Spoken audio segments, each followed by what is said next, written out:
m'entend souvent dire « vous n'êtes qu'une gauche protestataire ».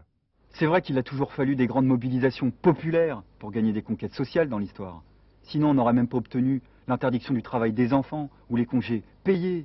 Sous un gouvernement de droite, comme sous un gouvernement de gauche, on pourra faire confiance qu'en nos propres forces. Mais nous, aujourd'hui, on se présente pour envoyer des élus 100% à gauche sur les bancs de l'Assemblée nationale. Ce serait même logique qu'avec 1 200 000 électeurs aux élections présidentielles, il y ait enfin des députés révolutionnaires sur les bancs du Parlement. Mais nous, on ne se présente pas pour avoir des postes. Nous, on se présente pour défendre une politique. À ces élections législatives, Le Pen cherche à nous bluffer une fois de plus en nous faisant miroiter un grand chamboulement. Mais Le Pen, c'est un apprenti dictateur. C'est le plus conservateur parmi tous les conservateurs. Il est du côté des riches et des puissants. Quant à la droite, on aura tout à perdre avec elle.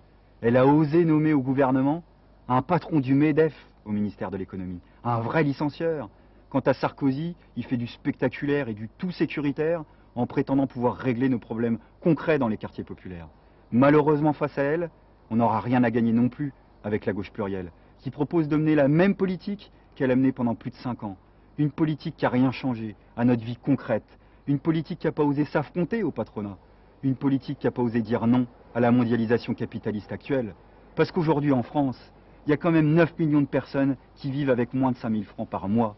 Il y a plus de 4 millions de personnes qui vivent en dessous du seuil de pauvreté et 2,5 millions de chômeurs. Et de l'autre côté de la fracture sociale, il y a quelques dizaines de patrons qui gagnent 500 fois le salaire d'un smicard.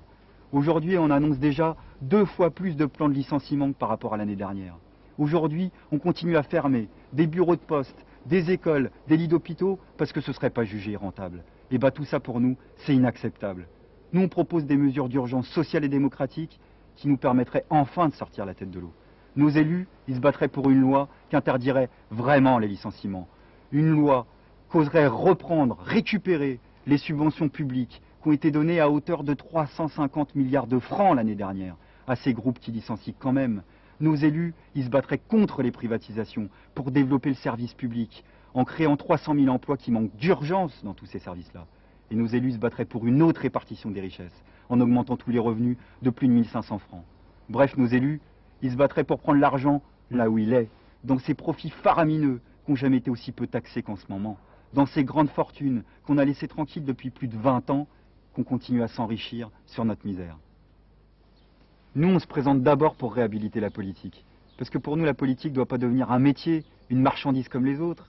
C'est pour ça qu'on est contre qu'un élu puisse cumuler les mandats, puisse faire plus de 2 législatures au cours d'une vie. Et puis surtout, on ne comprend toujours pas pourquoi un élu pourrait gagner plus que le revenu moyen d'un salarié. Alors en votant pour les candidats 100% à gauche, vous voterez simplement pour des gens comme vous.